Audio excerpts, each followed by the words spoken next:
Ruotsi vie aloitusvoiton. Hjalmarsson painaa sinne Suomen alueelle. Pikkuisen pehmeästi siinä Kousa pelaa, mutta saa kuitenkin kiekon itselleen, niin Suomi lähtee 3-2. Kousa ja sitten hyvä syöttö takamiehelle ja on komea tälli. Sieltä tulee Christian Näkyvä ja pehmittää Markus Svenssonin Ruotsin häkissä ja olipa näyttävä hyökkäys. Siinä antaa Kousan loistavan syötön Christian Näkyvälle ja tuore CHL-mestari Luulajan puolustaja pistää todella sinne yläpeltiin niin, että täällä kansa suorastaan villiintyy. Hieno hyökkäys, joka lähtee siitä Suomen alueelta ja ennen kaikkea kiinnittäkää huomiota tähän loistavaan Kousan passiin, kun hän näkee sieltä toisesta alusta tulevan Näkyvän ja Näkyvä tulee sieltä ja viimeistelee kyllä kerta kaikkiaan upean maalin.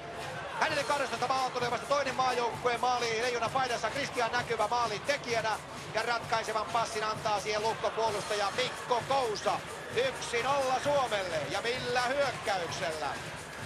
Siinä Christian Näkyvä, joka Luulajan puolustuksessa luutii lähes 23 minuuttia. On Ruotsin puolustajien pistepörssin kuutonen ja Jyvissä pelatessaan edelliset 3 kautta voitti Suomen mestaruuden ja 1 bronssin ja on tehnyt huikeaa uraa kyllä tuolla, kun samaan aikaan Suomelle on tulossa rangaistus. Tuleeko sitten myöskin tasoitus Ruotsille? Staffan Kronwall, kyllä!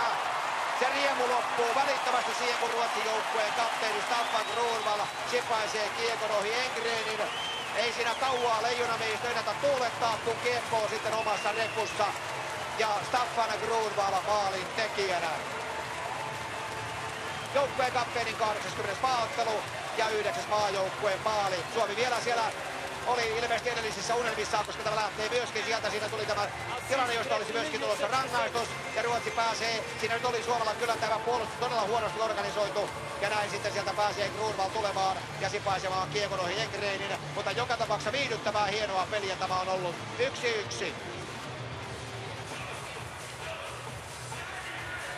18-11 Näkyvä siis Kousan passista 1-0 ja seuraavasta aloituksesta ja hyökkäyksestä Staffan Kronwall tasoittaa 1-1. Siinä kuluu vain 17 sekuntia, 18-28. Markus Sörensen, Oskar Sundqvist syöttäjä. Ja jos nyt puhutaan Ruotsin joukkueesta, näistä eurooppalaisista puolustajista, niin tässä on yksi maailmanluokan puolustaja, tämä Staffan Kronwall.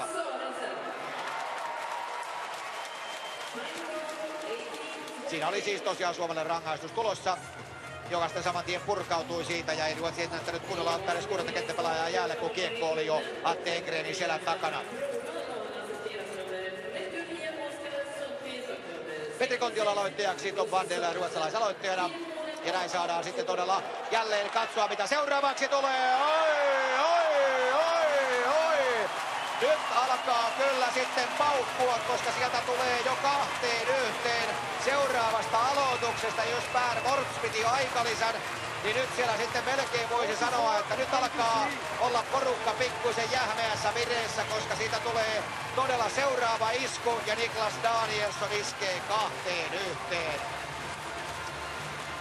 Näin tämä peli kummasti puuttuu. Katsokaa aloituksesta. Suomi, siellä on nyt oikein voisi sanoa yltiöpäistä sekoilua. Ja nyt se sitten vielä livahtaa Engreninkin sieltä suojusten alta vähän luvattomankin helposti sisään. Ja näin.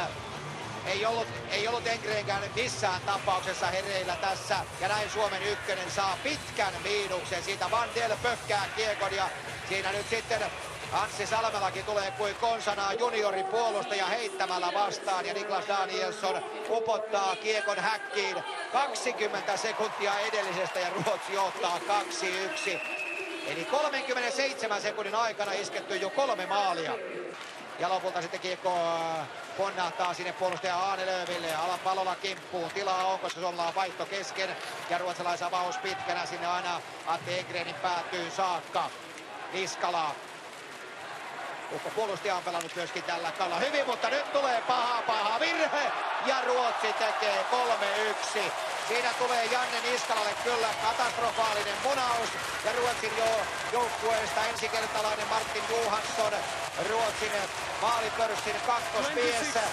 nappaa siitä kiekon itselleen ja lyö pelin 3-1. Se maali on täysin Janne Niskalan maali ja Ruotsi johtaa 2 maalilla. Ja tässä näkyy jälleen mikä on kova viimeistelijä.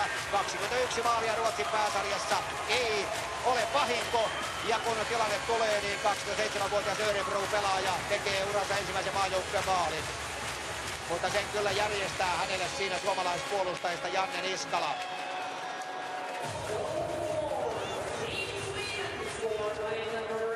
Koko ajan siellä Markus Svensson käynyt jotain keskustelua oman vaihtoehtoisella. Onko hän sitten sairastunut kesken pelin? Siltä vähän näyttää välillä, kun nuo liikkeet ovat sellaisia. Tässä vielä saatte sitten myrkkyä oikein kasvoille koko rahan edestä, kun Martin Johansson sivaltaa kiekon maaliin. 2 Ruotsin mestaruuttakin on plakkarissa tällä 27-vuotiaalla ensikertalaisella. Ne ovat tulleet Färjestadista ja Brynäsistä ja nykyinen seura on siis Örebro. Ja kyllä tässä kulkaa niin käy, että Markus Svensson todella ilmeisesti on kesken peliä sairastunut. Mitään muuta vaihtoehtoa ei ole, ellei hän sitä loukannut jollain tavalla itseään. Ja näinpä Ruotsi joutuu maalivahdin vaihtoon. Hänkin on näitä ensikertalaisia 20 Skellefteån pelaaja. Oli voittamassa muuten Ruotsille 20 MM-hopeaa toissa talvena silloin kun Suomi voitti mestaruuden ja nyt pitäisi Suomen sitten kyllä niitata kiekkoa reppuun.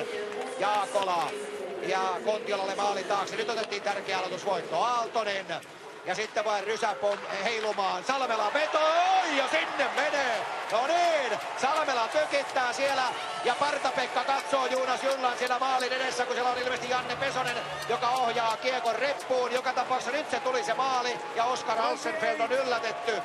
Siinä ei kauaa ennätä nokka tuhista nuorella miehellä rangaistusaitiossa, kun Suomi pistää kiekon toisen kerran Ruotsin maaliin ja kaventaa. Erittäin tärkeä aloitusvuoto siinä jälleen tulee. Ja sitten tulee Aaltosen syöttö, Salmela veto ja kiekko kimpoaa sitten ruotsalaisessa maaliin. Vielä kerran Aaltonen ja sieltä veto lähtee ja se on sitten todellakin Jonas Jönland, joka sen kiekko sinne ohjaa. Eli Salmelan laukaus ja Jönland on siinä tosiaan maalintekijänä ja näin ollen sitten Salmelahan siinä maalintekijässä merkitään, kun hän viimeisenä suomalaispelaajana kiekkoon koskee.